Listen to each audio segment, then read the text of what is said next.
Era un compañero que siempre estaba pensando qué más podía hacer. Era muy dialéctico. Era un hombre entregado de siempre. Él siempre estuvo dispuesto al sacrificio. Era tan recalcitrante. Él tenía un sentido del humor extraordinario, era un gran compañero. Yo lo disfruté mucho como ser humano. Era muy pícaro para hablar. Era una gente que por ejemplo, tú le presentabas a una señora y él decía, a sus pies, señora. Tenía madera de líder. Muy afable con sus amigos, muy carismático. Una sonrisa que contagiaba a los demás. Tenía facilidad para las relaciones públicas. Era un poco polémico, no se puede ocultar eso. Siempre con una sonrisa por del aire. Eso era Pedro Luis Boitel. Creerán que es vanidad por mi empeño en renacer, es que hay frases por decir y cosas por hacer, muriendo a plazos, viviendo en paz. Mi cuerpo es mi arma, es mi escudo, es mi puñal.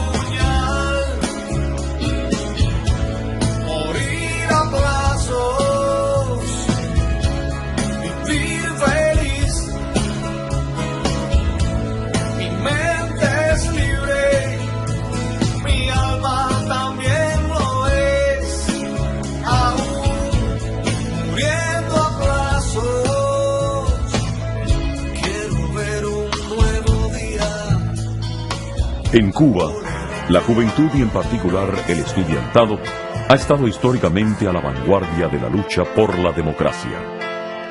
José Martí fue a prisión con 16 años. 8 estudiantes de medicina fueron ejecutados a solo 3 años de iniciarse la Guerra de Independencia. En 1933, los principales actores en el derrocamiento de la dictadura del general Gerardo Machado y Morales fueron los estudiantes universitarios.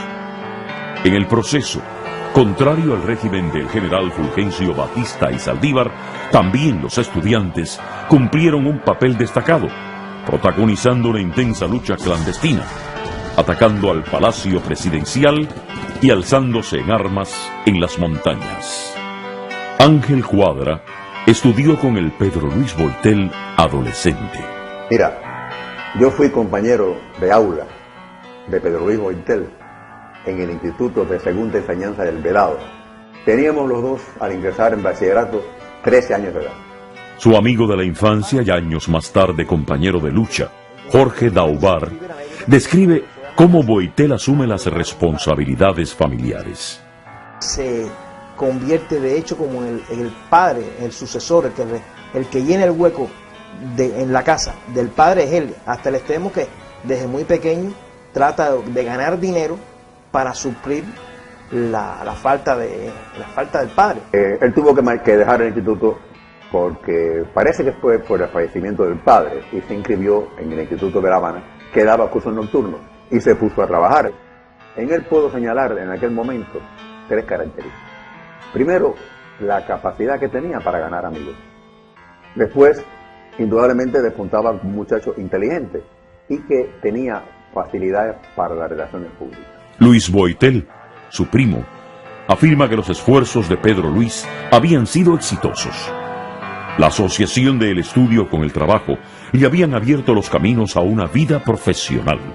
Pedro Luis ingresa a la Universidad de La Habana a estudiar ingeniería eléctrica. Ya Pedro Luis se había graduado allá en Ceiba del Agua y pasa a trabajar en el departamento técnico de la CMQ.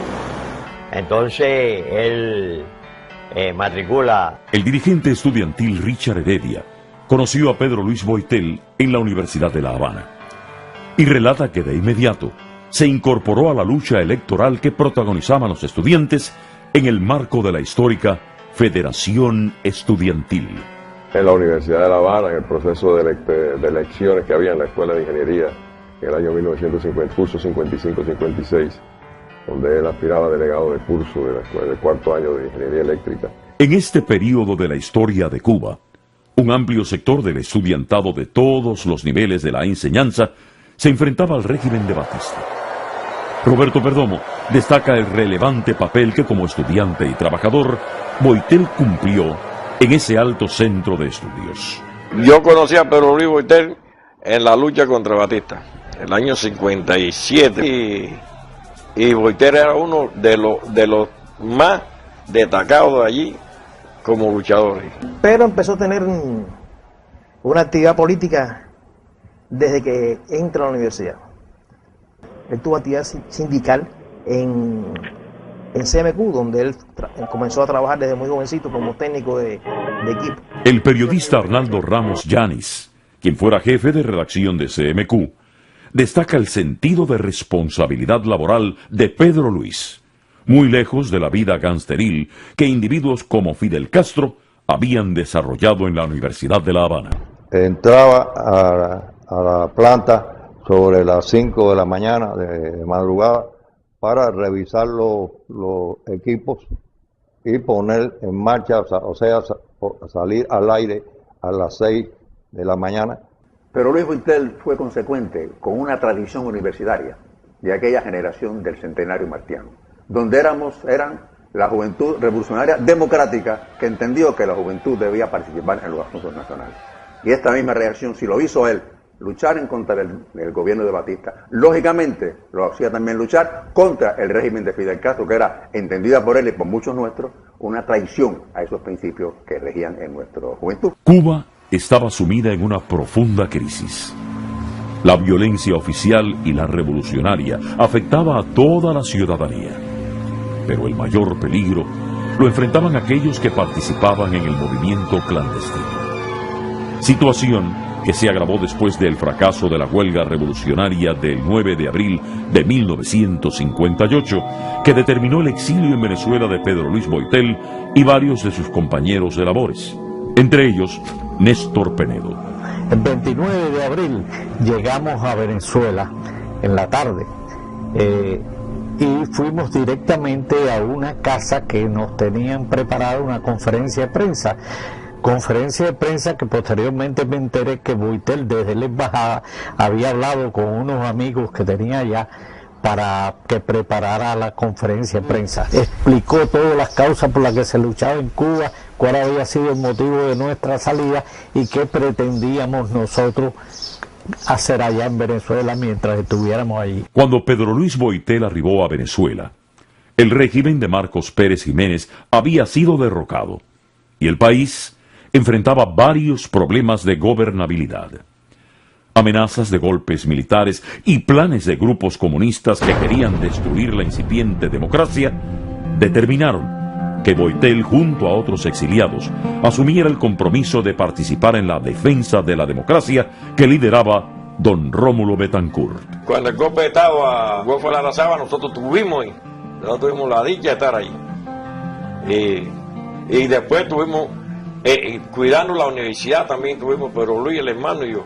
Él llega a la universidad, se presenta como un estudiante cubano exilado allí en Venezuela y que él viene a cooperar con ellos porque hay que presentarle resistencia a ese golpe de Estado. Boitel decide instalar en Caracas otra planta de radio que transmita hacia Cuba, independiente a la ya establecida que estaba bajo el absoluto control de Fidel Castro, que desde la Sierra Maestra dictaba lo que se podía divulgar. Boitel junto al ingeniero Capó, que fue el primer, él era un ingeniero hidráulico del 26 de julio también, crearon la planta Dos Indios Verdes, una planta de radio de onda corta para transmitir hacia Cuba. Este esfuerzo provoca la furia de Castro, quien ordena la clausura de la planta Dos Indios Verdes que dirigía Boitel, quien, en un gesto consecuente con su independencia de carácter, rechaza la orden del caudillo, lo que genera una rivalidad que se concretaría trágicamente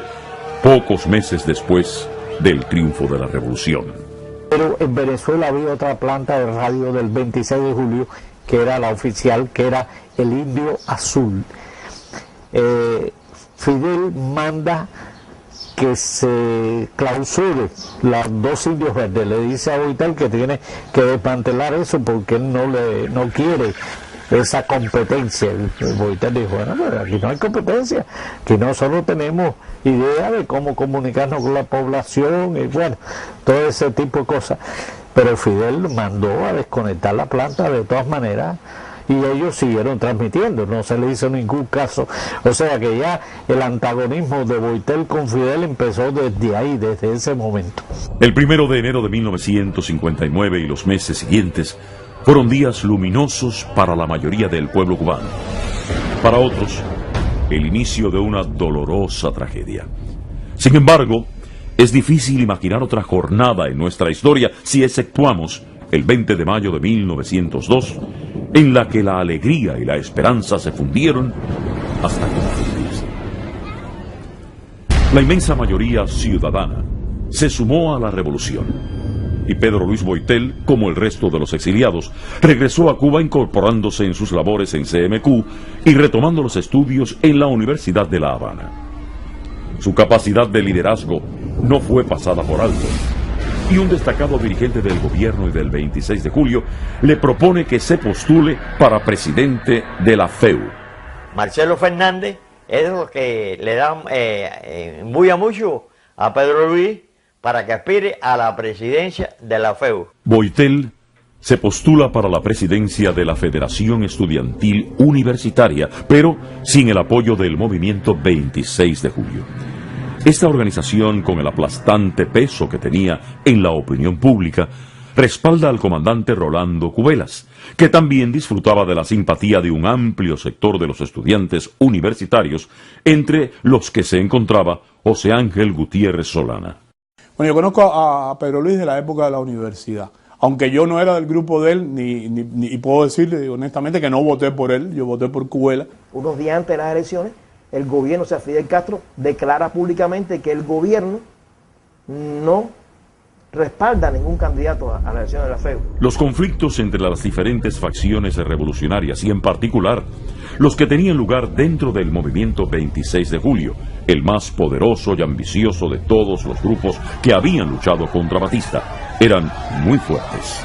Por lo que apoya oficiosamente al comandante del directorio revolucionario Rolando Cubelas para dirigir la Federación de Estudiantes Universitarios. Rolando Cubelas era el candidato oficial, vamos a decir. Rolando Cubelas, que pertenecía al directorio, y Pedro Luis pertenecía al 26 de julio. Sin embargo, Rolando tenía el apoyo oficial, él había hecho un tipo de arreglo y tenía el apoyo del gobierno, del régimen en ese momento, y del 26 de julio.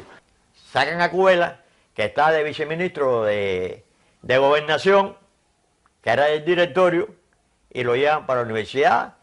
Empieza toda la propaganda, inclusive ahí en la universidad, y en día de llegar el que fue jefe de la policía, a Mejeira, con ametralladores y un grupo gritando "Viva Cubelas, presidente de la FEU", y ahí tú ves ya directamente que ya Pedro Luis estaba vetado. Dentro del movimiento 26 de julio había una disensión de carácter ideológico no declarada, pero sí en efecto, debido a que elementos de izquierda estaban siendo respaldados por un grupo dentro de la Dirección Nacional del 26 de julio, como Guevara, Vilma Espín y otros más, que respaldaban a los comunistas. Y que el movimiento 26 de julio no respaldaba tampoco a ningún candidato a las elecciones. Y en este otro caso se refería a Pedro Boiter. La corriente democrática del movimiento 26 de julio había logrado el respaldo de la mayoría de los estudiantes de secundaria y del nivel universitario, afirma Richard Heredia. Ya habíamos ganado todo el proceso en la segunda enseñanza y en las otras universidades de la isla. A nivel nacional teníamos el control de todo eso por elecciones, no por influencias políticas, ni por presiones de carácter de militancia, sino por elecciones, en congreso de la segunda enseñanza, que se produjo un congreso nacional, y en las elecciones en todas las universidades. Soy diferente y no veo el mundo igual. Quiero agradecer. Pedro Luis Boiter era un hombre de ideales, creía en democracia y era partidario de la lucha cívica, como afirma su compañero de boleta electoral, Rafael García Toledo. Cultivaba todavía la idea de que aquello se podía reformar desde dentro, que podía dentro del 26 de julio hacer algún tipo de jugada y que con la presidencia de la FEU él podía influenciar. Todos esos elementos que salieron electos federaciones y personas respondían a la sección estudiantil del 26 de julio. Y a eso lo demostraron a la hora de tomar una decisión sobre a quién respaldar en la Universidad de La Habana. Firmaron un documento en el que anunciaban que respaldaban a Pedro Luis Boiter como presidente en la candidatura a presidencia de la universidad. El denominado sector moncadista del movimiento 26 de julio aspiraba al poder absoluto. La prensa era reprimida, la economía sufría el acoso de las autoridades. La sociedad civil, incluyendo los sindicatos, partidos políticos y grupos profesionales, estaban siendo socavados, divididos e intimidados. Fuimos para el antiguo campamento de Colombia, que ya era Ciudad Libertad. La reunión era la Federación Estudiantil Universitaria y la sección estudiantil del 26 de julio. Del otro lado estaba Armando Jara.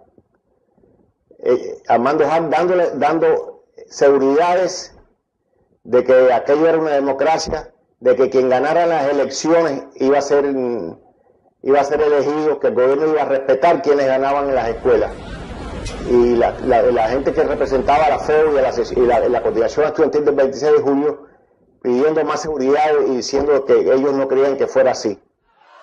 Y Hart diciendo, esto es una democracia, nosotros tumbamos a Batista para poner una democracia, ustedes van a ver que las elecciones se van a respetar. Cuando llevamos como media hora, 40 minutos así, de sorpresa entró Raúl Castro. No sé si, yo creo que nadie lo esperaba allí.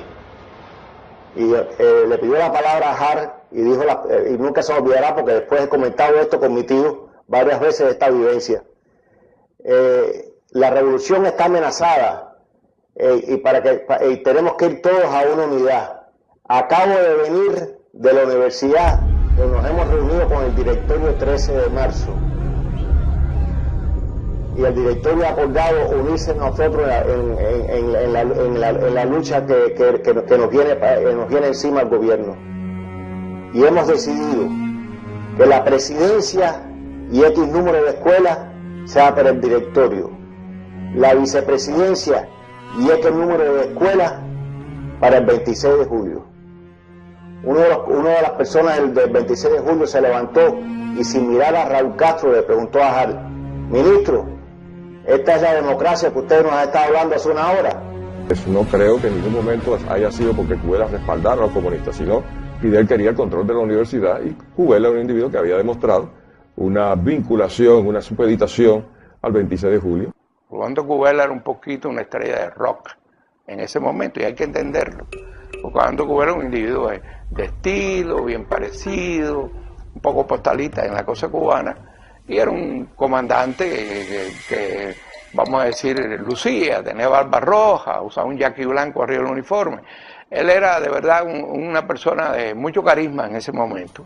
Pero Luis no era así, en realidad. Pero Luis es un individuo con una intensidad tremenda, un idealismo tremendo que él y yo chocamos muchas veces. Mientras la histórica autonomía universitaria, que había caracterizado los altos centros de estudios de Cuba, desaparecía, los estudiantes militantes del Partido Socialista Popular, con otros del movimiento 26 de julio, intentaban confundir a los electores. Porque ahí se estaba ya definiendo el problema ideológico dentro del 26 de julio, y con el respaldo de una cantidad de oficiales del gobierno que iban constantemente a la universidad. Después de haber salido publicado en la prensa a todas 8 columnas el respaldo nacional a Pedro Luis Boiter como candidato a la FED, principalmente a nombre del 26 de julio. Ricardo Alarcón, que pertenecía a la agrupación católica universitaria, lleva unos volantes que habían hecho los comunistas que le daban su apoyo a Boiter.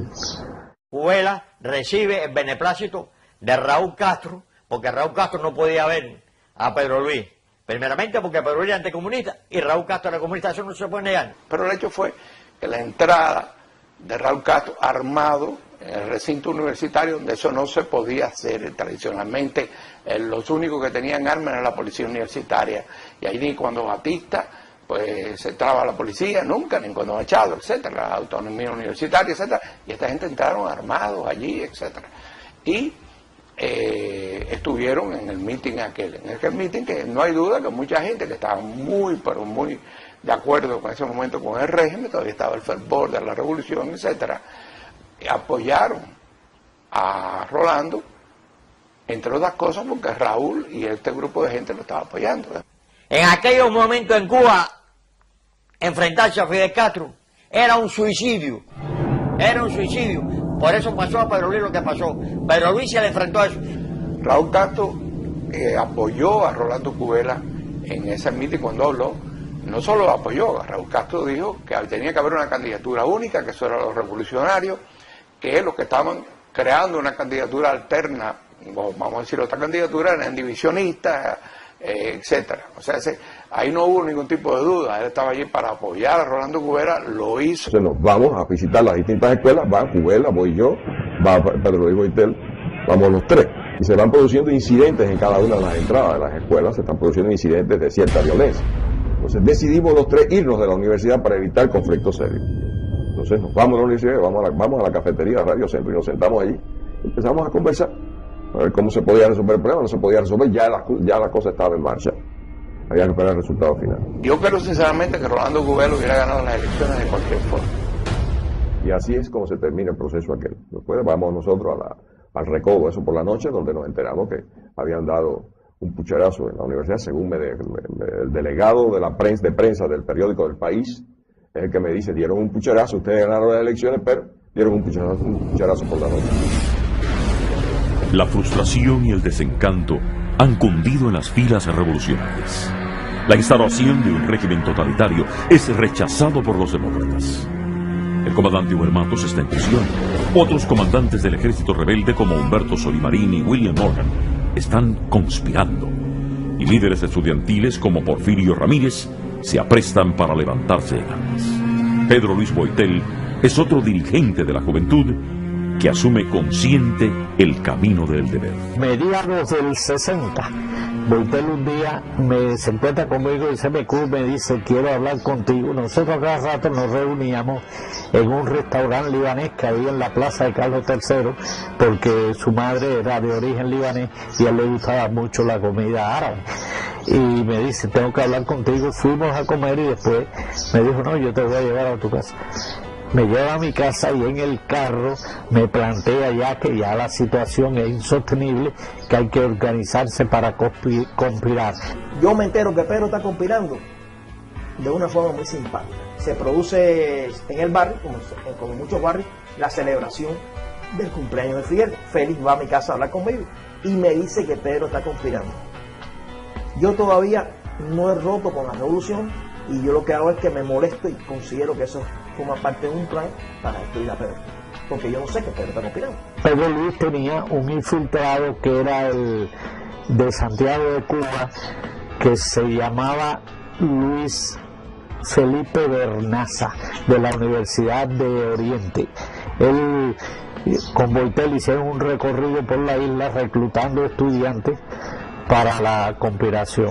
Ya estamos conspirando ya estoy realizando tareas dentro del MRR ordenadas por Pedro. Yo llego esa noche y cuando yo me bajo a mi carro veo el carro de Pedro y digo, ¿qué habrá pasado? O sea, yo abro la puerta de mi casa, me ya abro la puerta y cuando entran veo sombras que se mueven muy rápido en la habitación y yo saco la pistola.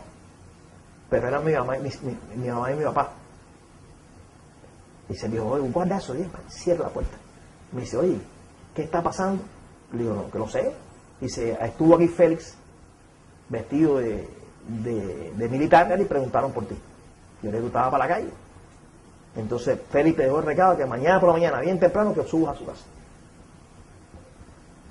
Yo no sé que Pedro cayó preso. En noviembre de 1960, Pedro Luis Boitel es arrestado por la seguridad del Estado y condenado a prisión. Pedro Luis es acusado de conspirar contra el gobierno de Fidel Castro. En el juicio se pone un cepillo en la boca y el fiscal le mandaba quitar el cepillo y por se ponía el cepillo. Y entonces Pedro Luis movió la cabeza de un lado hacia otro y la que te busca, dice, buscando al traidor. Dice, bueno, ¿cuál es el traidor? Dice, Fidel Castro. Pedro Luis primero lo condenan a 12 años. Raúl Pérez Coloma fue compañero de trabajo en la CMQ de Boitel y su amigo en el presidio. Comandan para la isla de Pino. Ahí coge el número 26621. Y yo soy 27169, quiere decir que hay un lapso de tiempo de que él fue a que fui yo. Y cuando él viene para la cabaña de regreso de la isla, en la causa de nosotros le echan 20 años. En total, Pedro Luis fue sentenciado a 32 años. Es el caso más horrible de la situación jurídica de Cuba. Él tiene dos causas por los mismos cargos. En una le echan 12 años y en la segunda, donde yo estaba con él, le echan 20. Arnaldo Ramos Yanis destaca que Pedro Luis Boitel fue una especie de pionero del periodismo independiente y de la lucha en la denuncia por los derechos humanos. En la prisión, cuando me lo encuentro en el patio 2 de la cabaña, una de las primeras cosas que me dijo, mira, yo estoy haciendo aquí, dirigiendo un periódico, ese periódico se llamaba El Cubano Libre. Al mismo tiempo me dijo, mira, todo lo que tú puedes hacer contra esta gente, que tú recopiles de causa y demás, tú me lo das, que yo tengo medios para sacarlo. Uno de los medios de ellos era Clara Abraham, su madre, que fue una gran mambisa y una gran luchadora también por la defensa de los derechos humanos.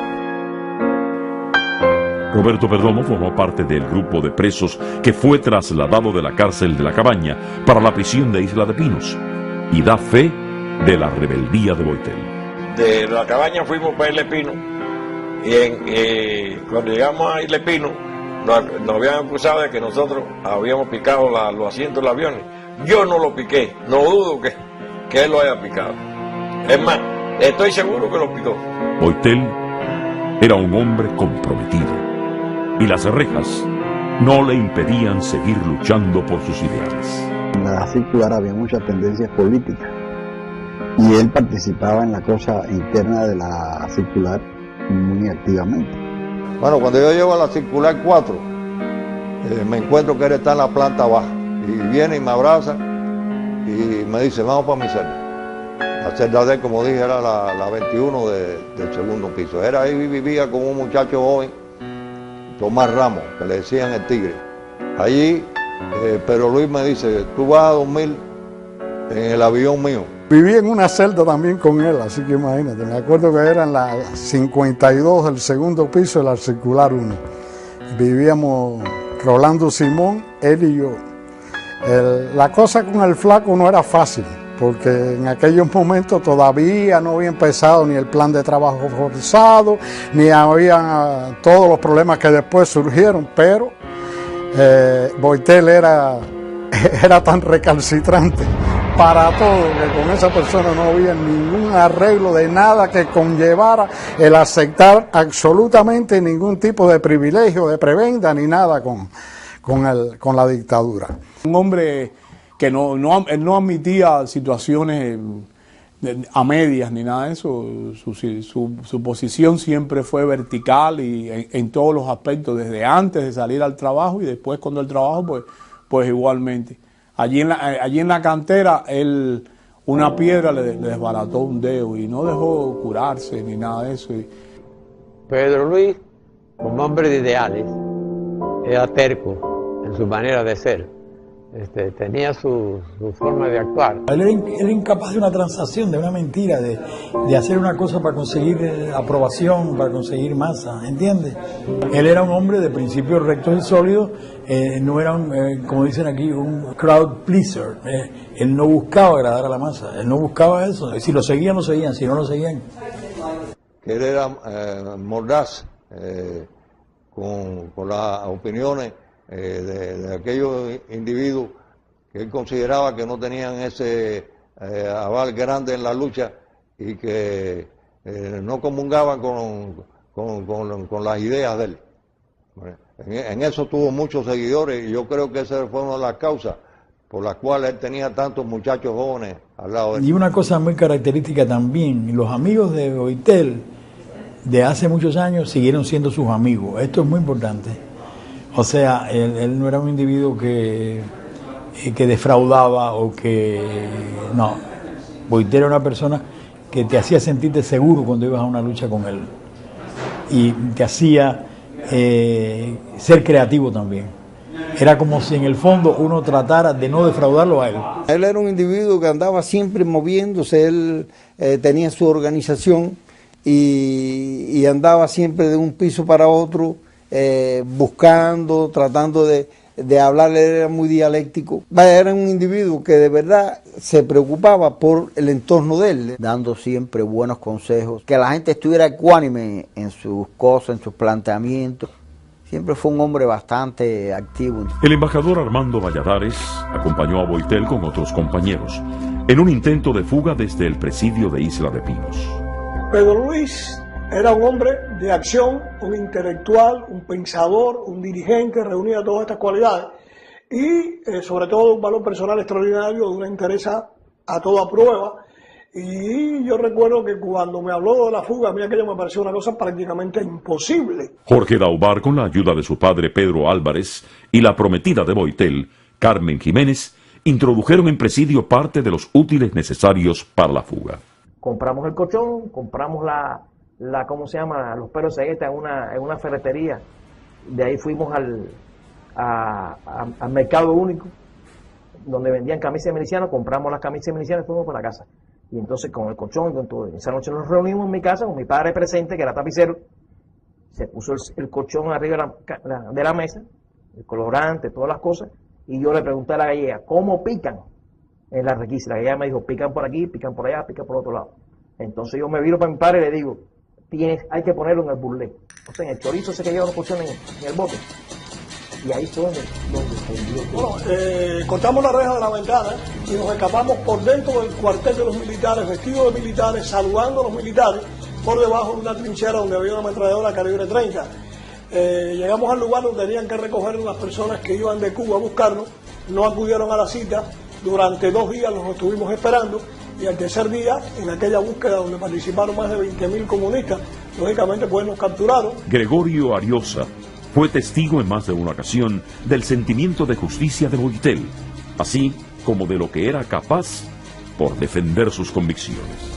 Entonces Boitel los enfrentó y le dijo que no podía decir eso, que ellos tenían derecho a conspirar, es decir, a oponerse al régimen de Fidel Castro, que en esos momentos no representaba el sentir de la población cubana. Hacía con eso, y que además en Cuba no se podía hablar de raza, porque la nación cubana se había fundado con la sangre derramada en las maniguas de negros, blancos, españoles, incluso chinos. Después de la confrontación que él tuvo con los militares, yo me acerqué a él, le di la mano y le dije que me había gustado esa actitud, que era una actitud de un buen cubano, y que en nombre de todos los negros cubanos, con excepción de Juan Almeida, le daba el título de negro honorario. Él era radical, es la persona tan radical, y yo no sé hasta qué punto pudiera ser aceptada por personas de mentalidades mucho más moderadas. Pedro Luis resistió el trabajo forzado, usando su cuerpo como el escudo de sus ideales, determinando recurrir a la huelga de hambre como arma de lucha, de confrontación con la tiranía. Sí, la cosa del trabajo forzado con Pedro Luis fue prácticamente en el mismo momento que se creó el bloque 19, ¿no? En el bloque 19 todos sabemos que el punto de partida fue la posición de Alfredito Izaguirre de negarse a trabajar. Sí, Pedro tenía una gran capacidad, te diría, más que de resistencia, que la tenía de enfrentamiento constante al sistema. Recuerda que Pedro Luis, pues lo mismo participaba en una acción, que escribía un manifiesto, que mandaba denuncias sobre violación de los derechos humanos para el exterior, que utilizó, y fue el primero que lo hizo, la huelga de hambre como un arma en contra de los comunistas. El doctor Alberto Fibla, en sus largos años de prisión, 26, realizó también varias huelgas de hambre. Las huelgas de hambre son un proceso de deterioro pausado, pero muy lento, pero muy efectivo. Él hace la primera huelga de hambre precisamente cuando para buscarle más problemas lo sacan del bloque 19. Pedro Luis pues también aprovechó toda esa circunstancia del trabajo forzado, pero utilizando el método de la huelga de hambre. Los que teníamos que salir en el bloque 19 todos los días para el campo, pues sabemos que todos íbamos sujetos a la paliza del día. Y Boitel pues parece que fue un visionario. Y entonces lo trasladaron para otro bloque y ahí empezó la primera huelga. que duró todo el tiempo, o sea, ya él no salió más a trabajar. La huelga de hambre fue la salida que él dio a una protesta, a un plan de trabajo. Cuando llegó el plan de trabajo, pues unos dijeron, bueno, yo voy a actuar así. Él dijo, aquí hay que plantarse aquí. Y eso fue lo que hizo, plantarse. Cuando nos llevaron para el edificio 5, pues él estuvo allí, no salió nunca, ya él estaba en huelga de hambre y allí continuó hasta que lo trasladaron para la cabaña y vinieron todas las otras huelgas. En 1965, Pedro Luis Boitel es nuevamente trasladado para la fortaleza de la Cabaña, donde también participa en varias huelgas de hambre. Lo incorporaron a él al grupo que estaba en la galera 23 de la Cabaña. La galera 23 era un lugar de castigo. Obviamente casi era como un sótano. Allí había 10 o 12 presos en principio, después trajeron otros más, entre ellos a Pedro Luis Boitel. Cuando llegamos a la Cabaña tuvimos varios problemas con la guarnición. Entre ellos, Pedro Luis tuvo muchas discusiones con ellos y muchos problemas con la guarnición, porque Pedro Luis era muy rebelde.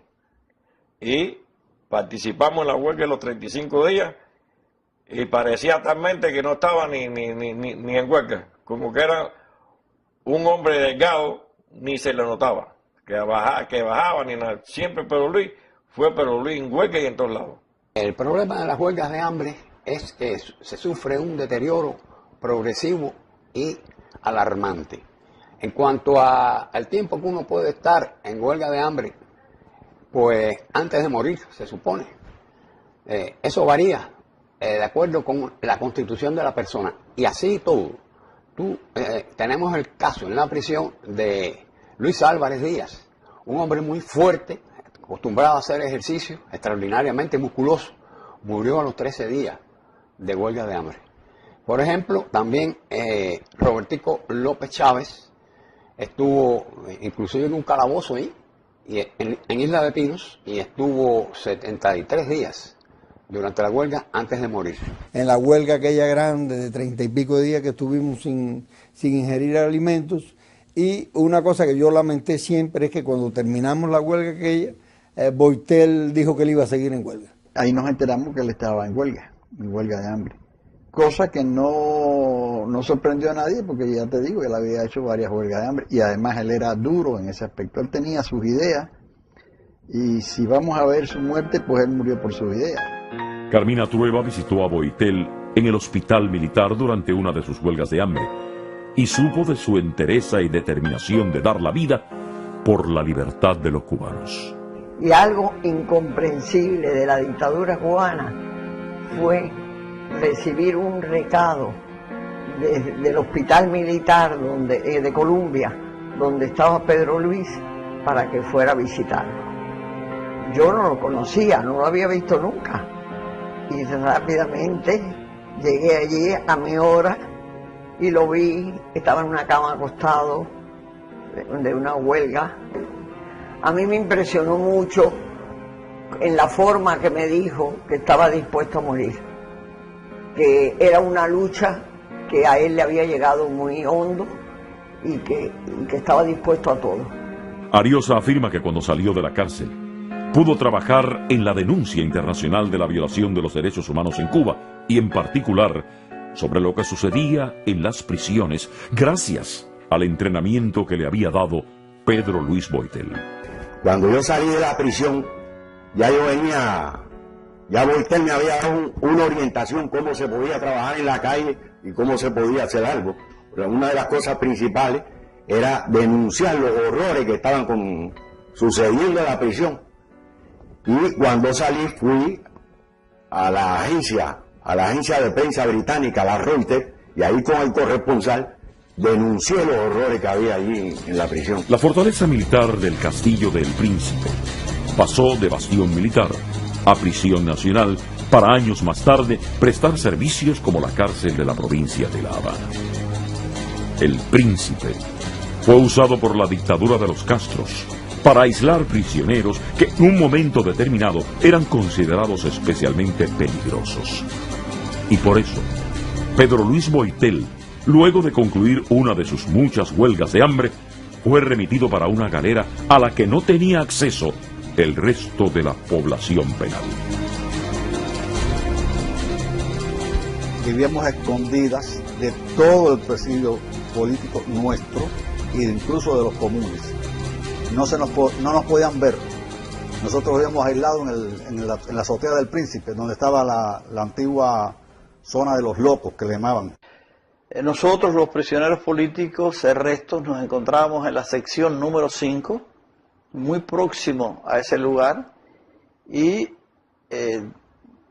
por necesidades que teníamos de comunicación, todos los días yo me mantenía en contacto con el grupo donde se encontraba Pedro Luis Boitel. El 1 de enero del 71, como a las 10 de la mañana, entraron una cama y la vistieron de nuevo.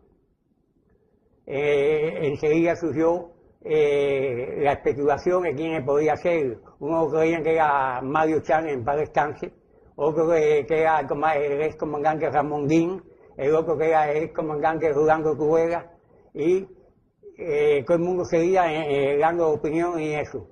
Y no llegaba el huésped que estábamos esperando para que nos acompañara allí. Y como alrededor de las 3:30, fue como a los cuartos, nosotros habíamos abierto 2 huecos en la lona para ver algo para afuera. Y como a las 4 de la tarde, creo que fue César Pal, que murió en paz descanse también, dijo, por allá vienen 2 militares con una camilla y un preso adentro. Y de pronto se abrió reja, ¡brum!, y entraron 3 militares adelante y atrás una camilla, que era Pedro Luis. Yo cuando lo vi no lo conocí, y un preso más. Pero entonces oigo a César que dice, a César Páez, mira Pedro, ¿qué tú haces aquí? Pedro Luis Boitel explicó que él venía del hospital militar donde él llevaba un tiempo allí, ya venía muy débil. Boitel era un hombre flaco y las huelgas se acaban. Después se establecen alteraciones en todos los órganos a medida que pasan los días.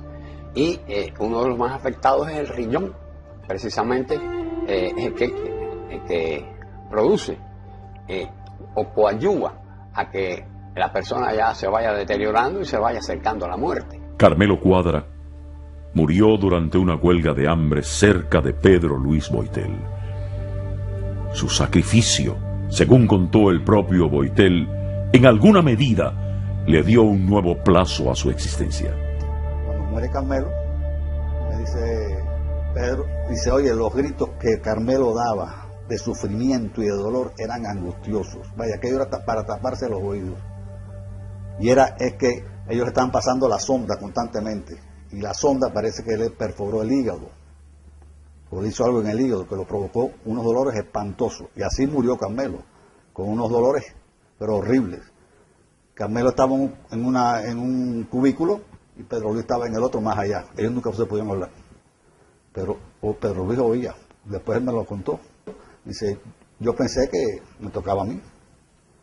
Incluso yo estaba dudando si me pasaban la sonda o no me la pasaban otra vez. Yo quería que o ya terminar una vez. Pero ahí fue cuando vinieron ellos y le dijeron, ¿qué es lo que tú quieres? La ropa civil, esto, te lo vamos a dar todo. Cuando llegó al Príncipe, al Castillo del Príncipe, se reunió con nosotros. Yo le di mis consejos, le dije, oye, eso de la ropa de civil, te distancia de los presos. Dice, bueno, yo me la gané, Uber, está bien, pero ten cuidado, porque esta gente son muy malos, me refiero a los carceleros, son muy malos, y lo que quisieran es verlo a uno convertido en un cadáver. Está bien, pero a mí me respetan. Los esbirros de la prisión no cesaban de acosar a Boitel, y por eso varios de sus compañeros de la galera de El Príncipe consideraron que las acciones de varios oficiales de la guarnición tenían como objetivo provocarle para que se declarase en huelga de hambre y dejarle morir. El teniente Valdés, que es de la seguridad del Estado, que nos atendía a nosotros allí en el Príncipe, a veces entraba a la galera y se ponía a hablar, a conversar, y nosotros la gente le preguntaba. Entonces, después que trajeron a Boitel con nosotros, él fue un día allí y se puso a decir, no, porque estamos cansados ya de Pedro Luis. Ya nosotros estamos cansados y en la próxima huelga que anda se tiene que morir, como se tenía que morir en esta. Después de una fallida visita, que vienen y le dicen, óyeme, ahí están tus familiares, ponte la ropa que nosotros te exigimos que te pongas para llevarte. Dice, no, yo no me la voy a poner. Entonces por fin no tuvo visita y a los 3 días se declara huelga de hambre. En repetidas oportunidades se dio el caso de que iba Clara a ver a su hijo, a ver a Pedro Luis, y él no lo podía ver porque estaba en una huelga de hambre. Ese día al amanecer él cogió desayuno y lo botó por el baño. Después yo estuve observando eso. Después el almuerzo lo viró, la comida también. Y está raro esto, aquí hay algo. El día siguiente igual rechazó el desayuno, el almuerzo y la comida. Entonces al día siguiente, por la tardecita me dice, Maqueta, ven, quiero hablar contigo. Digo, dime. Me dice, no, estoy en huelga de hambre. Al tercer día de él estar en huelga, va O'Farrill en la rutina con el jefe de la sección de nosotros, la sección 7ª. Abren la puerta y entran O'Farrill delante, el jefe de la prisión detrás, un coronel más, como 7 o 8 militares. Como entraban ellos allí, tenemos un tubito allí y ahí tenían la ropa amarilla de que nosotros salimos a visita. Teníamos una ropa especial para que no se ensuciara. Y entonces estaba los pantalones de Pedro Luis y una camisa blanca. Que era Isabel, eso sí miró para atrás. Y cogió el ¡buah! ¡Rácate! La de él nada más. Le dijo a Sanabria, llévate eso de aquí. Y siguió una fiera para adelante. Entonces fue cuando estaba Pedro Luis, lo miró, Pedro Luis estaba en la cama, acostado así, la cabeza para arriba. Entonces César Padre le dice, Boitel, mira lo que te hizo O'Farrill, que lleva los pantalones, y Boitel respondió con una sonrisa. Quería decir que él dijo, vamos a ver quién gana la pelea. Boitel tomó la decisión de iniciar otra huelga de hambre con plena conciencia de las posibles consecuencias. Un día llegó Valdés y se puso a preguntar que si había alguien que no estaba comiendo, y que por qué no estaba comiendo, y que si alguien estaba en huelga, que si estaba en huelga. Dijeron que no sabían nada. Y así empezó aquella cosa que fue, vaya, hay que vivirla, ver a un hombre muriéndose delante de ti, ¿sabes? Y que eso fue tremendo ahí para nosotros. Cuando pasan 6, 7 u 8 días, yo me le acerco y le digo, óyeme, pero Luis, esta gente quiere llevarte a la muerte y tú eres un elemento valioso. Me parece que están obteniendo éxito utilizando tu entereza, tu voluntad y tu determinación y tu principio. El caso es que mi consejo no le pareció bien y entonces hizo circular una nota diciendo que lo dejaran a él en su protesta. En primer lugar, los primeros días lo que se siente es hambre, la sensación esa de vacío que uno tiene en el estómago, que es de todos conocido. Pero eso desaparece a los pocos días y entonces pues se instala, comienza el proceso de una debilidad que va en aumento y la piel se pone fría. Eso es la hipotermia, cuando el organismo resiste muy mal la hipotermia, o sea, la frialdad. Como a los 15 días vino el director con Valdés, llegó a él y le preguntó, Boitel, ¿cómo está? Boitel le dijo, estoy muy bien. Y se volvió a poner un paño que se ponía en los ojos. Y el director salió de allí bravísimo con él, porque Boitel lo tiró a basura. La familia de Boitel, siempre pendiente de la situación, recurrió en varias ocasiones al nuncio apostólico de La Habana, Monseñor Sachi, para que intercediera a su favor ante las autoridades. En una de las veces que fuimos a ver el nuncio apostólico, en la última huelga de Pedro Luis, en la última, nunca nos recibió, y ya la tercera vez que vamos de nuevo, un cocinero allí, se le dio pena ver lo que estaba pasando. Y me dijo, mira, él no lo va a recibir ustedes, porque las 2 veces que ustedes han estado aquí, él no sale. Pero hoy, él está almorzando en la finca de Raúl Castro. Sachi, el Monseñor Sachi. Según pasaban los días, el estado de salud del huelguista se agravaba. Aparecen los vómitos, que es lo que más se preocupa en estos casos de huelga de hambre. Los vómitos producen deshidratación. Y hay un principio médico que dice, deshidratarse es morir. Y la deshidratación pues es progresiva también, aunque uno no vomite, el organismo también va perdiendo agua, aunque uno trate de tomarla, pero siempre pierde más porque no hay comida. O sea, la deshidratación se va estableciendo y va en progreso. Llega un momento que ya eso en el organismo se establece una situación que es conocida como una acidosis metabólica, producto precisamente de la pérdida de agua, y junto con la pérdida de agua una serie de elementos, entre ellos el sodio y demás, que son los que contribuyen a producir en el organismo las alteraciones que van a presentarse a partir de 15 o 20 días. Boitel asumió el reto sin dudar y con la convicción de la fuerza moral que le asistía. Él me dijo que ya estaba cansado de muchas humillaciones, de maltrato, de bañonetazos, de ofensas, que ya estaba cansado ya de aguantarle a ellos y que iba a reclamar más derechos todavía. Y le dije, porque acuérdate que ellos tienen la fuerza. Y dice, sí, Maqueca, ellos tendrán la fuerza, pero yo tengo la fuerza moral. Vamos a ver quién gana esta pelea. Entró el jefe de la prisión, como 7 o 8 días después. Y fue donde estaba él, directamente a su cama. Él estaba acostado, él se ponía el pañuelito en la cabeza aquí. Así.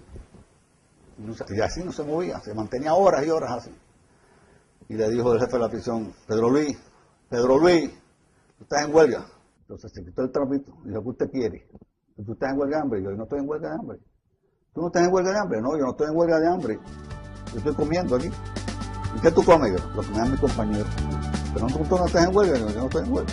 Los valores de él estaban en una dinámica que tenía que ver con la actitud del guerrero, la actitud del combatiente, pero que privilegia los valores de la lucha y del combate. Boitel siempre estaba muy sereno, no gastaba energía porque se pasaba el día en la cama. Ya él no veía, cuando él se quedó en huelga ya él no veía. Cuando hay bajo sodio en el organismo, pues la tensión del ojo disminuye también, y por eso es que nosotros que hemos estado en eso, pues vemos que la vista se nos distorsiona y se pierde vista y uno se altera, pero en definitiva no es lo más grave. Los días pasaban y el drama se transformaba en tragedia rápidamente. Pero Pedro Luis quería conservar a sus amigos hasta el final. Él estudiaba mucho y le gustaba de él. Pero cuando se quedó en huelga, parece que dijo, hay que guardar energía porque esto es para algo. Pedro Luis conocía ya su organismo y había tenido problemas digestivos de tantas huelgas. Y no tuvo vómitos hasta el día 18, 19. Boitel como a los 36 días en huelga, me dice, Maqueca, voy a ponerme un lavado. Le digo, ¿cómo, Boitel? ¿Lavado? Sí, quiero que me ponga. Le digo, no. Yo no le pongo un lavado porque eso que he puesto está en la vida. Entonces llamó a Bruce y a Rafaelito y los dos fueron para el baño y nosotros estábamos rezando como a las 7 de la noche. Y yo estaba rezando, pero estaba rezando y al tanto nada más de lo que estaba ocurriendo en el baño. Le pusieron el lavado y cuando que me iban a poner el lavado, le dio un desmayo. Hubo que cargarlo, hubo que suspender el rosario y llevarlo para acá, maestro, echarle fresco con un cartón. Entonces, yo esa noche no fui a verlo. Entonces, por la mañana me llamó cuando se despertó. Maqueca, ven acá. ¿Te pusiste bravo conmigo? Y sí, tengo que ponerme bravo contigo. Mira el susto que nos hiciste pasar. La acción sobre los nervios sí es la que más lleva hacia la muerte. Los nervios, en todo el organismo hay nervios. Y entonces, pues, se establece la polineuritis y ya esa misma situación se va adhiriendo a cada uno de los órganos de nuestro cuerpo. Y así ya se puede decir que después de 20 días uno está agonizando. Varios compañeros de Boitel afirman que el gobierno había decidido su muerte y que Boitel había aceptado el reto de morir o vencer. Un oficial de la prisión que se acercó a mí para confesarme su malestar con con el propio sistema que él estaba representando, me comunicó de que la orden que tenían oficialmente era dejar morir a Pedro Luis Boitel durante su huelga de hambre, y me pidió que yo me comunicara con ellos y les transmitiera esa noticia, a ver si había alguna forma de que convencieran a Pedro Luis de que abandonara su huelga, pero ya era una determinación irrevocable. Él había decidido inmolarse, había decidido entregar su vida en una justa protesta por las condiciones tan adversas y las violaciones sistemáticas contra los derechos humanos. Si se inmoló o no se inmoló, es muy difícil pasar un juicio de ese tipo. Y tal vez estaba ya harto de aquello y dijo, ya pues ya me voy a morir, y voy a hacerlo como quiero hacerlo yo. Cuando él, antes de morir, ya cuando llevaba de 45 días en adelante, y te lo puedo decir yo porque estuve 44 días en otra ocasión en huelga, y yo más o menos me daba cuenta, pero ya después de los 45 días ibas perdiendo la noción, y ya él era un cadáver, ¿sabes? Él era muy aseado, él se bañaba todos los días hasta que pudo. Después me dijo, Maqueta, ya no puedo bañarme más, yo quiero que tú me laves un poco y eso. Y yo le lavo, y lo lavaba, y yo le ponía la lata para que él orinara y todo eso, y le bocaba el orín, lo atendía, le daba agua, todo eso. Boitel a los 48 días, que yo no vi que estaba dedicándose físicamente, pero moralmente estaba más firme que nunca, estaba convencido de que iba a ganar la pelea.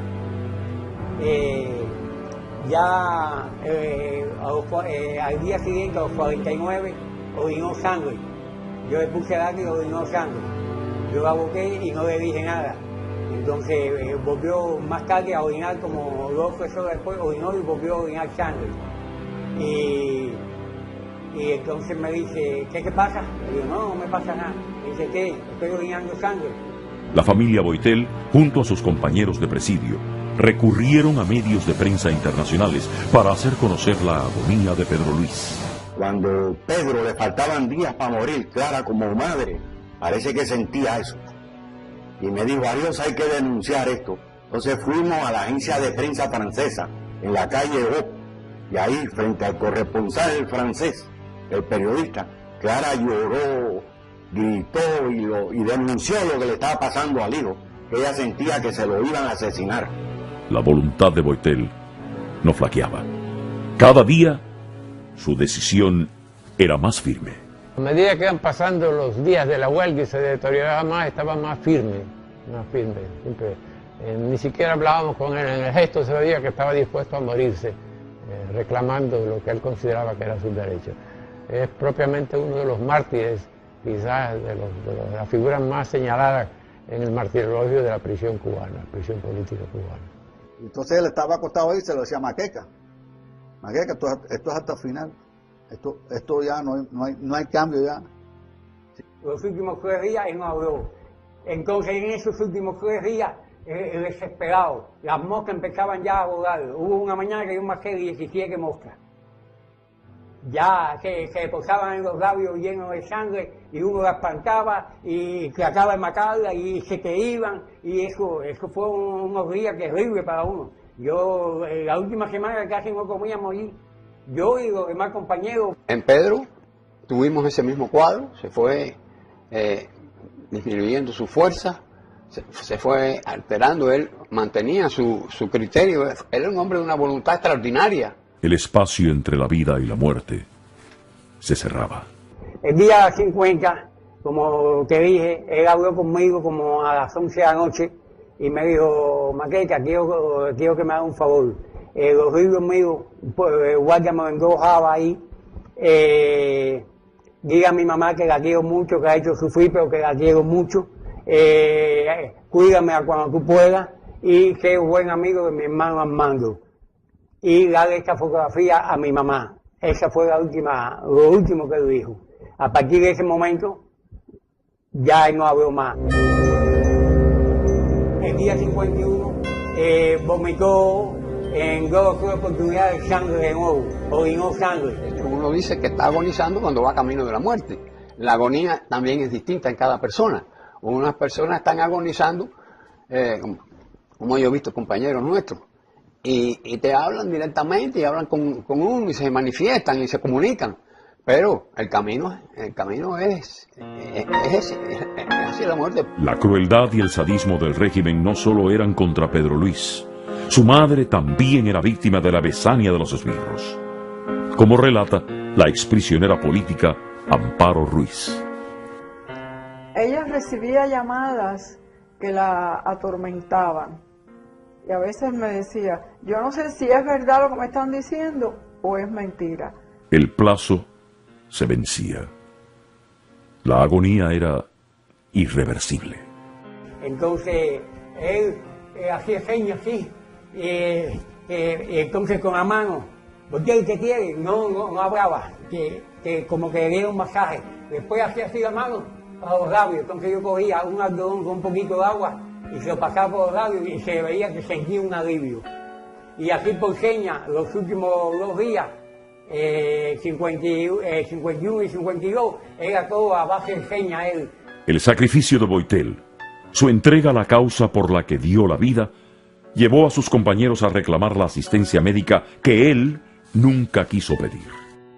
Había allí un silencio de todos los compañeros, un respeto por él, todo el mundo preocupado. Ya no se podía más, entonces a los 53 días yo determiné, llamé a Quirano, Gómez, que era el jefe de la DEA de nosotros, le dije a Quirano, bajo mi responsabilidad, reúne el personal de la DEA y que de parte mía, bajo mi responsabilidad, hay que llamar a la dirección del penal y que se lleven a Boitel de aquí. En una de las huelgas de Pedro Luis, la última, dice que ella sentía en su corazón el deseo de dar una vuelta por aquel lugar. Dice, y cuando miré para allá arriba, no sé a qué lugar ella fue. Dice, miré para allá arriba y lo que yo vi fue los buitres. Yo sentía que a mi hijo le estaba pasando algo. Se mandó a buscar a Valdés, que era el teniente jefe de seguridad, y se demoró como una hora en venir, pero como a las 12 entró el sargento para abrir el patio. Ya nosotros no estamos saliendo ni el patio, coger el sol de allí, el patio allí, y entonces fue allá, se dirigió allí el sargento ese y vio a Boitel con la boca abierta llena de sangre y la cabeza hacia atrás, y se asustó y casi salió corriendo. Y como a la hora se apareció Valdés, habló con el jefe de la DEA, fuimos allí donde estaba Boitel, yo le levanté la sábana de Boitel y lo que vio fue un esqueleto humano, se quedó pálido, para que unas condiciones de Boitel de Valdés se quedara así pálido o asustado, era porque vio un hombre muerto en vida. Entonces empezó a hablar allí y volví a levantarle para que lo viera. Me dijo, no, con eso es suficiente, Maqueca. Entonces él dijo, yo informaré al ministerio para la situación de Boitel, yo lo veo muy mal también, pero quiero que ustedes sepan que si fuera por mi parte yo lo dejaba morir. Pero el teniente Valdés, de nombre de la Seguridad de Estado, con los presos duros, los presos recios, dijo en presencia nuestra, lo llevamos para darle asistencia médica, pero si es por mí, se jode, se tiene que morir porque está fastidiado mucho. Todos nosotros nos dimos cuenta de que lo llevaban, pero con la mala intención de producir un desenlace fatal para Pedro Luis Boitel. Como a eso de las 4 de la tarde, vinieron en una camilla, lo montamos en la camilla, se le puso el bastón todo lo que él quería, el reloj, y yo le puse la mano en la frente, diciendo un adiós y con la esperanza de poder volver a ver, y no fue así. Y ya él era un cadáver, ¿sabes? Cuando él lo sacaron de allí, era un cadáver, era de este tamaño, mira, así, la camilla era así, chumpado, así, era carabela todo lo que atrás, los pies eran, yo no sé si era esto mío, la muñeca mía, Pero a mí lo que más me llamó la atención, lo chiquitico que era, porque era así. Él era bajito, pero no era tan bajito para que se quedara así. Sus amigos, testigos de la tragedia, rindieron guardia de honor al compañero que la muerte vestida de verde se llevaba. Entonces los compañeros que estaban allí pues, en la ladera se pusieron 2 filas y pasamos, y Boiter pasó en camilla entre las 2 filas de los compañeros, como diciendo el último adiós a Boiter. Yo estaba en la zona de las Estrellas cuando entraron los militares con una camilla y sacaron lo que quedaba de Pedro Luis Boiter. Era un manojito de huesos, y recuerdo que la camilla comenzó sus pasos con los guardias. En la segunda planta, Pedro Luis se le descolgó un brazo y el brazo de Pedro Luis iba bamboleando al paso de los oficiales, como si fuera un reloj que se está deteniendo, que está gastando toda su cuerda. Esa es la impresión, la vivencia que me llevé yo en ese instante. Seguí con la vista todo el proyecto recorrido de la camilla hasta que llegaron a la zona de la izquierda, de donde se encontraban ellos, de la entrada del Castillo del Príncipe. Allí había una enfermería y tenían preparado un lugar especial para depositar ese manojo de hueso y lo que quedaba de Pedro Luis Boiter. La enfermería Piti del Príncipe mucho tiempo, con varios de los presos, y una buena noche, me acuerdo, que dijeron, no, ahí está Pedro Boiter en el pasillo, y no lo entraron nunca. Pedro no aceptó suspender la huelga. Conocí también que esa noche, ya estando Pedro Luis en estado de coma, le habían puesto un plato con sus alimentos junto a su lecho de muerte y que irónicamente le habían preguntado, ¿vas a comer o no vas a comer? Esos fueron los momentos finales de Pedro Luis Boiter.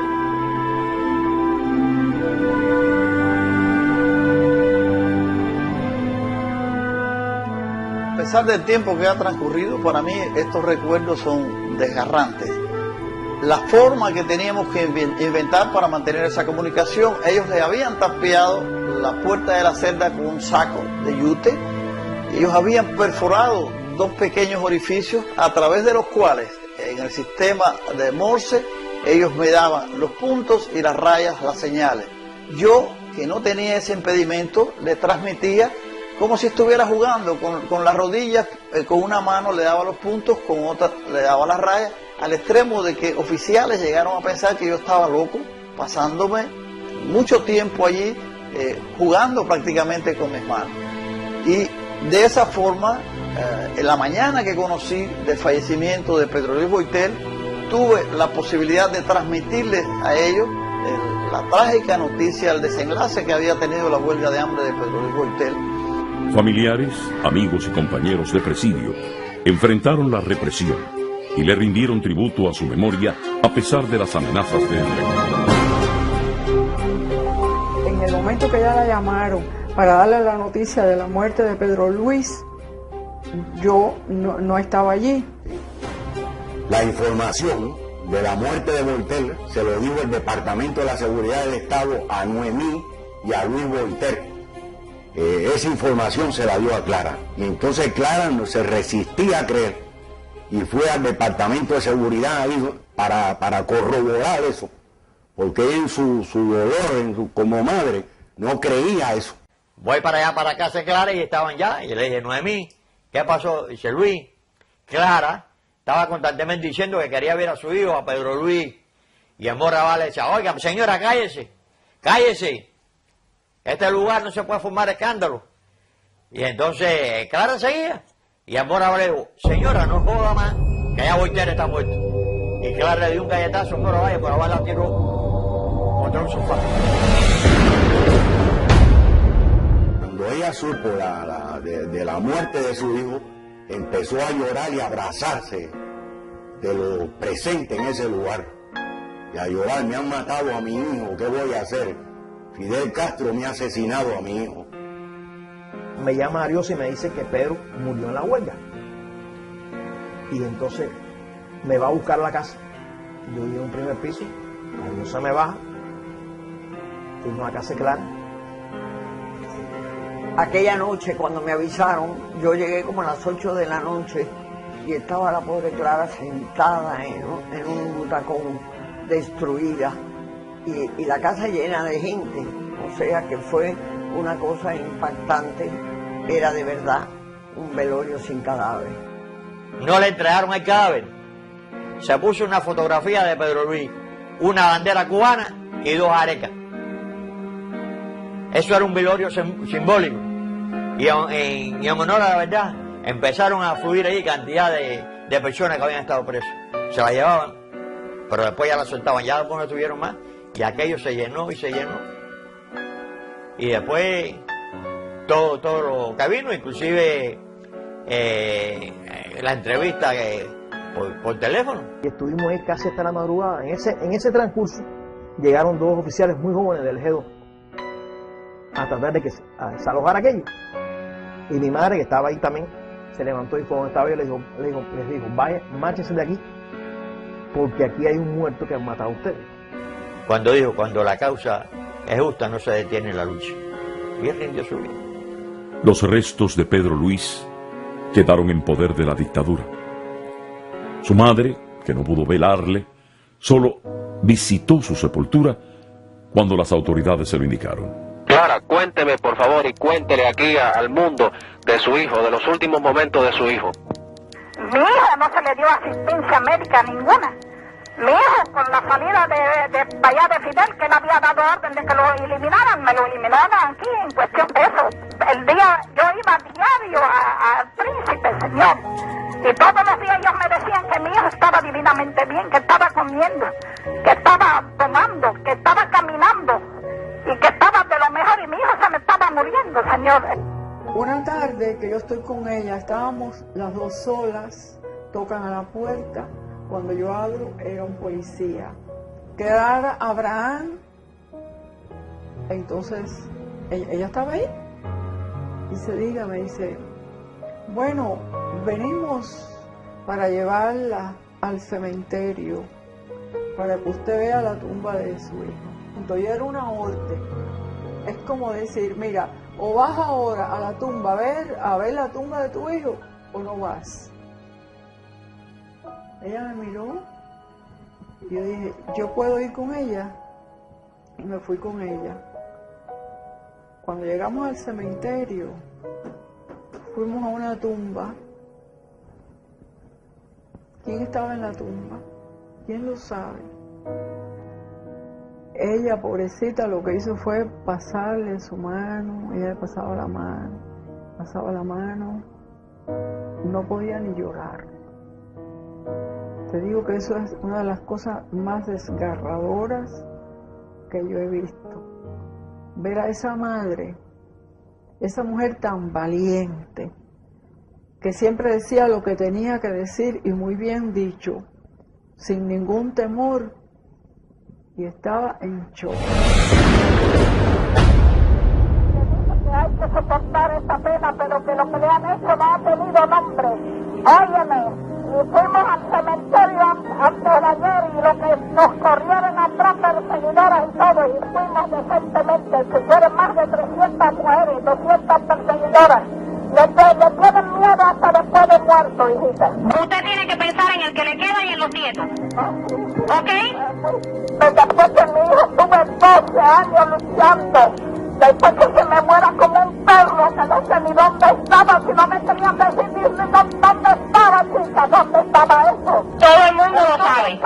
Para que lo sepan, 8 horas, cuando vinieron y me dijeron, tu hijo está muerto, ya lo hemos enterrado, y sigue presa, me tuvieron ahí, me hicieron atrocidades, coño. Pedro Luis Boitel dejó una rica herencia. La madurez política que le caracterizó le permitió vislumbrar el tipo de lucha que se impondría en el transcurso de los años. Pero Luis siempre estaba denunciando la situación de los derechos humanos en Cuba, esas violaciones constantes. Pero Luis siempre estaba haciendo noticias, mandando denuncias a sus amigos, bueno, de que era un hombre muy bien relacionado en el exterior. Y de Pedro Luis yo aprendí la importancia que tenía la denuncia de la situación de los derechos humanos, cuando mucha gente creía que el gobierno de Cuba eso sencillamente no le importaba. Ya Boitel me había dado una orientación cómo se podía trabajar en la calle y cómo se podía hacer algo. Pero una de las cosas principales era denunciar los horrores que estaban sucediendo en la prisión. Fue mi gran inspiración y mi gran maestro. Yo no hice nada más que seguir todo aquello que aprendí de Pedro Luis. Recuerda que cuando yo llegué a la cárcel yo tenía 21 años apenas. Sí, Pedro Luis fue mi maestro, mi amigo y una gran inspiración para mí, no en la cárcel, sino siempre. Porque soy diferente y no veo el mundo igual. Quiero agradecer la tarde, tengo lluvias por mirar y admirar. El Directorio Democrático Cubano, una organización integrada por jóvenes exiliados, desarrolló un intenso trabajo para hacer conocer el sacrificio de Pedro Luis Boitel y divulgar entre los jóvenes del hemisferio y de Cuba su patriótica gesta.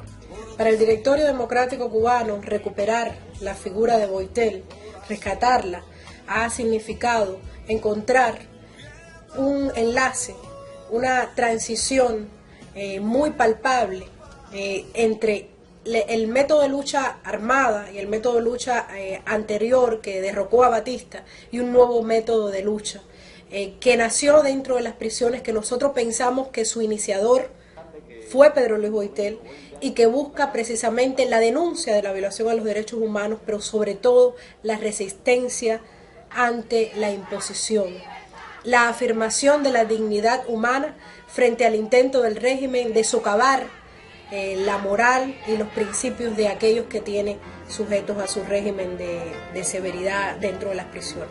Ese rescate de la dignidad humana que inició Boitel en el largo presidio político cubano es lo que nos inspiró a nosotros a rescatarlo como una figura emblemática que desde el fondo de la prisión más oscura trató de rescatar su dignidad y con ella el alma de la nación cubana.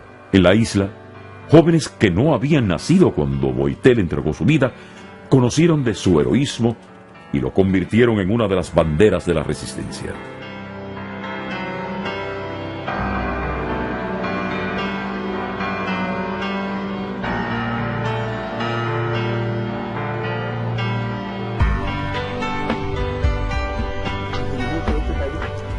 A la prisión Kilo 8, la especial de Cuba. Y ahí conocí a Antunes.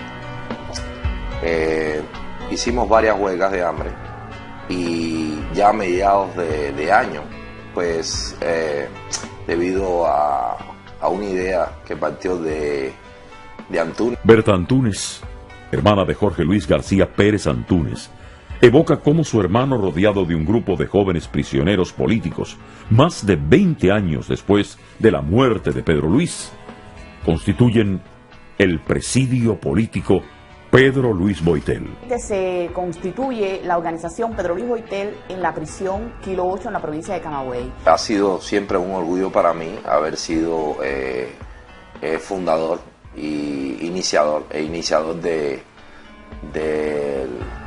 del presidio político Pedro Luis Boitel en la prisión de Kilo 8. Descubren a esta persona que pasa a ser bandera del presidio político cubano, Pedro Luis Boitel. Ellos pues lo conocen, es como decía la propia seguridad del Estado, ¿quién desempolvó esta historia? Bueno, pues la desempolvaron los presos políticos en esa prisión. Damos porque Berta Antunes fuera presidenta y me enorgullece porque nos representó excelentemente. Nos agrupamos en una organización y le pusimos por nombre Movimiento Nacional de Resistencia Cívica Pedro Luis Boitel. Le pusimos Pedro Luis Boitel, bueno, porque éramos las voces de ellos y ya ellos eran el presidio político cubano Pedro Luis Boitel. Mi madre, Milagros Bárbara Díaz González, que fue delegada de las provincias Ciego Camagüey. Cuando los presos políticos convocaban a una huelga de hambre, nosotros los familiares que habíamos iniciado el Movimiento Nacional de Resistencia Cívica Pedro Luis Boitel, pues convocábamos a estar fuera de la prisión. Allí nos sentábamos, leíamos libros, pero la guarnición del penal siempre se veía preocupada. Los seguidores de la memoria de Boitel se dedicaron a investigar sobre su vida y su muerte. Y un día decidieron ir en busca del lugar donde descansan sus restos.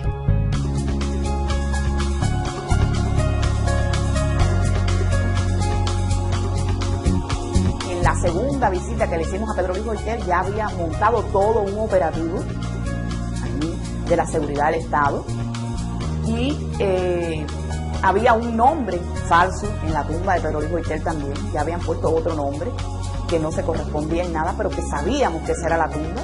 Y aún así con ese nombre allí continuamos yendo y allí continúa yendo la oposición cubana. Este 25 de mayo, allí fue la oposición cubana. Allí se le rinde homenaje a ese mártir al que creo que todos los cubanos debemos conocer y convertirlo finalmente en nuestra bandera, porque fue una persona que supo sacrificarse, supo darlo todo por nuestra patria, por la libertad, por un cambio, porque Cuba no se convirtiera en lo que es hoy. Pero Luis Boiter simboliza la resistencia de otros hombres que incluso al igual que él cayeron dentro de la cárcel. Estoy hablando de Julio Tantesier, estoy hablando de Ernesto Madruga, primer mártir del presidio político, estamos hablando de César Páez. Reitero, pero Luis Boiter simboliza la resistencia dentro de las cárceles cubanas, la resistencia a dos dictaduras. No hay dictadura buena ni mala, son dictaduras. Pero Luis Boiter combatió, entregó lo más sagrado, lo más preciado. Primero la libertad y después su vida en aras de esta causa. Por tanto, más Boiter significa para nosotros lo que es, un símbolo. Porque soy diferente y no veo el mundo igual. Quiero agradecer la tarde, tengo lluvias por mirar y admirar. Pensarán que es rebeldía, creerán que es vanidad. Por mi empeño en renacer es que hay frases por decir y mil cosas por hacer. Muriendo a plazos, viviendo en paz.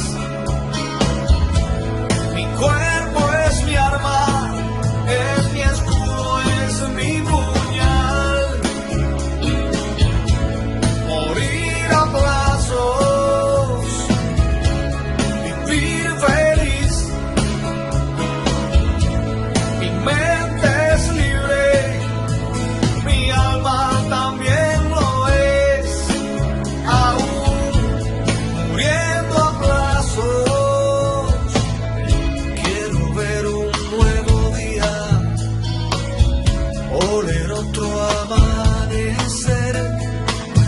Si este es el precio del viento, lo pagaré con sonrisas, con mi vida y con placer. Muriendo a plazos, viviendo en paz. Mi cuerpo es mi arma, es mi escudo, es mi puñal. Morir a plazos, vivir feliz.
entre ellos Néstor Penedo. El 29 de abril llegamos a Venezuela en la tarde y fuimos directamente a una casa que nos tenían preparada una conferencia de prensa.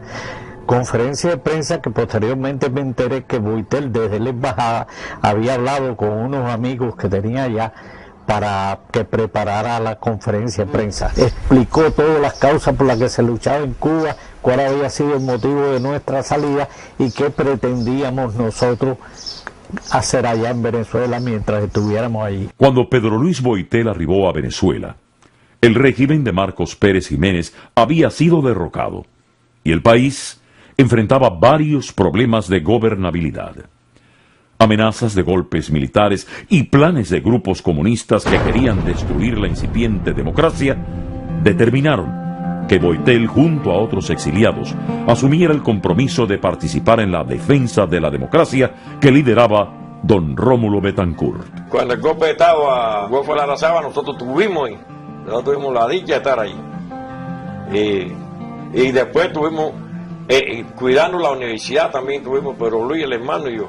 Él llega a la universidad, se presenta como un estudiante cubano exilado allí en Venezuela y que él viene a cooperar con ellos porque hay que presentarle resistencia a ese golpe de Estado. Boitel decide instalar en Caracas otra planta de radio que transmita hacia Cuba, independiente a la ya establecida que estaba bajo el absoluto control de Fidel Castro, que desde la Sierra Maestra dictaba lo que se podía divulgar. Boitel junto al ingeniero Capó, que fue el primer, él era un ingeniero hidráulico del 26 de julio también, crearon la planta Dos Indios Verdes, una planta de radio de onda corta para transmitir hacia Cuba. Este esfuerzo provoca la furia de Castro, quien ordena la clausura de la planta Dos Indios Verdes que dirigía Boitel, quien, en un gesto consecuente con su independencia de carácter, rechaza la orden del caudillo, lo que genera una rivalidad que se concretaría trágicamente pocos meses después del triunfo de la revolución. Pero en Venezuela había otra planta de radio del 26 de julio, que era la oficial, que era el Indio Azul. Fidel manda que se clausure las Dos Indios Verdes. Le dice a Boitel que tiene que desmantelar eso porque él no quiere esa competencia. Boitel dijo, bueno, pero aquí no hay competencia, aquí nosotros tenemos idea de cómo comunicarnos con la población y bueno, todo ese tipo de cosas. Pero Fidel mandó a desconectar la planta de todas maneras y ellos siguieron transmitiendo, no se le hizo ningún caso. O sea que ya el antagonismo de Boitel con Fidel empezó desde ahí, desde ese momento. El 1 de enero de 1959 y los meses siguientes fueron días luminosos para la mayoría del pueblo cubano. Para otros, el inicio de una dolorosa tragedia. Sin embargo, es difícil imaginar otra jornada en nuestra historia si exceptuamos el 20 de mayo de 1902, en la que la alegría y la esperanza se fundieron hasta confundirse. La inmensa mayoría ciudadana se sumó a la revolución y Pedro Luis Boitel, como el resto de los exiliados, regresó a Cuba incorporándose en sus labores en CMQ y retomando los estudios en la Universidad de La Habana. Su capacidad de liderazgo no fue pasada por alto, y un destacado dirigente del gobierno y del 26 de julio le propone que se postule para presidente de la FEU. Marcelo Fernández es lo que le da embulla mucho a Pedro Luis para que aspire a la presidencia de la FEU. Boitel se postula para la presidencia de la Federación Estudiantil Universitaria, pero sin el apoyo del movimiento 26 de julio. Esta organización, con el aplastante peso que tenía en la opinión pública, respalda al comandante Rolando Cubelas, que también disfrutaba de la simpatía de un amplio sector de los estudiantes universitarios, entre los que se encontraba José Ángel Gutiérrez Solana. Bueno, yo conozco a Pedro Luis de la época de la universidad. En el proceso, contrario al régimen del general Fulgencio Batista y Saldívar, también los estudiantes cumplieron un papel destacado, protagonizando una intensa lucha clandestina, atacando al Palacio Presidencial y alzándose en armas en las montañas. Ángel Cuadra estudió con el Pedro Luis Boitel adolescente. Mira, yo fui compañero de aula de Pedro Luis Boitel en el Instituto de Segunda Enseñanza del Vedado. Teníamos los dos, al ingresar en bachillerato, 13 años de edad. Su amigo de la infancia y años más tarde compañero de lucha, Jorge Daubar, describe cómo Boitel asume las responsabilidades familiares. Se convierte de hecho como en el padre, el sucesor, el que llena el hueco en la casa del padre es él, hasta el extremo que desde muy pequeño trata de ganar dinero para suplir la falta del padre. Él tuvo que dejar el instituto porque parece que fue por el fallecimiento del padre y se inscribió en el Instituto de La Habana, que daba cursos nocturnos, y se puso a trabajar. En él puedo señalar en aquel momento 3 características. Primero, la capacidad que tenía para ganar amigos. Después, indudablemente despuntaba un muchacho inteligente y que tenía facilidades para las relaciones públicas. Luis Boitel, su primo, afirma que los esfuerzos de Pedro Luis habían sido exitosos. La asociación del estudio con el trabajo le habían abierto los caminos a una vida profesional. Pedro Luis ingresa en la Universidad de La Habana a estudiar ingeniería eléctrica. Ya Pedro Luis se había graduado allá en Ceiba del Agua y pasa a trabajar en el departamento técnico de la CMQ. Entonces él matricula. El dirigente estudiantil Richard Heredia conoció a Pedro Luis Boitel en la Universidad de La Habana y relata que de inmediato se incorporó a la lucha electoral que protagonizaban los estudiantes en el marco de la histórica Federación Estudiantil. En la Universidad de La Habana, en el proceso de elecciones que había en la Escuela de Ingeniería en el año 1950.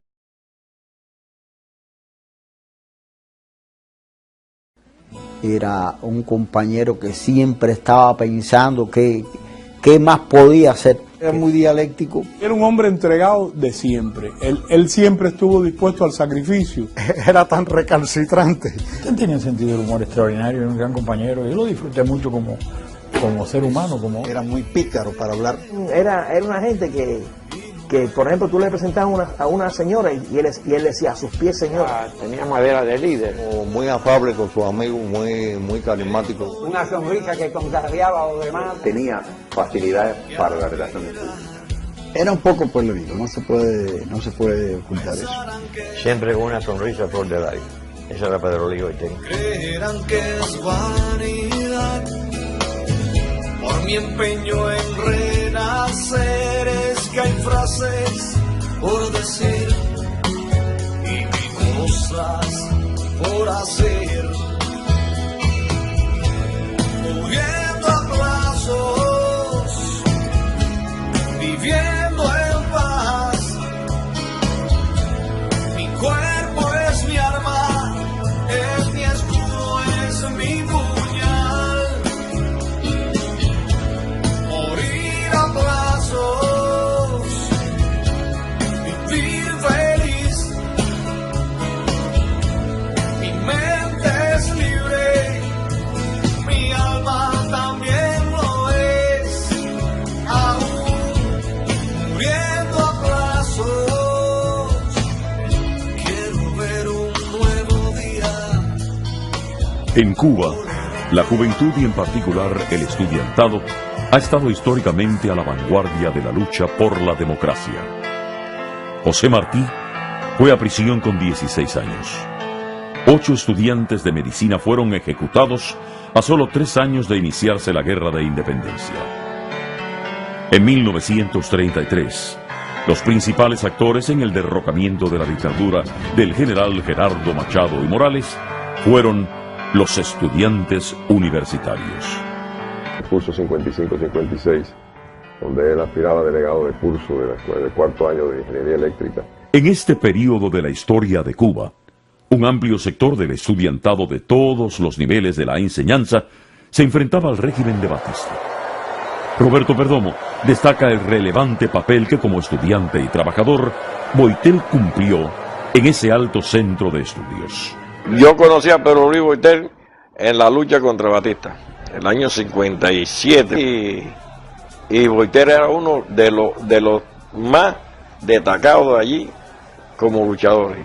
Pero empezó a tener una actividad política desde que entra a la universidad. Él tuvo actividad sindical en CMQ, donde él comenzó a trabajar desde muy jovencito como técnico de equipo. El periodista Arnaldo Ramos Yanis, quien fuera jefe de redacción de CMQ, destaca el sentido de responsabilidad laboral de Pedro Luis, muy lejos de la vida gangsteril que individuos como Fidel Castro habían desarrollado en la Universidad de La Habana. Entraba a la planta sobre las 5 de la mañana de madrugada para revisar los equipos y poner en marcha, o sea, salir al aire a las 6 de la mañana. Pero Luis Boitel fue consecuente con una tradición universitaria de aquella generación del centenario martiano, donde eran la juventud revolucionaria democrática que entendió que la juventud debía participar en los asuntos nacionales. Y esta misma reacción, si lo hizo él, luchar en contra del gobierno de Batista, lógicamente lo hacía también luchar contra el régimen de Fidel Castro, que era entendida por él y por muchos nuestros una traición a esos principios que regían en nuestra juventud. Cuba estaba sumida en una profunda crisis. La violencia oficial y la revolucionaria afectaba a toda la ciudadanía. Pero el mayor peligro lo enfrentaban aquellos que participaban en el movimiento clandestino. Situación que se agravó después del fracaso de la huelga revolucionaria del 9 de abril de 1958, que determinó el exilio en Venezuela de Pedro Luis Boitel y varios de sus compañeros de labores.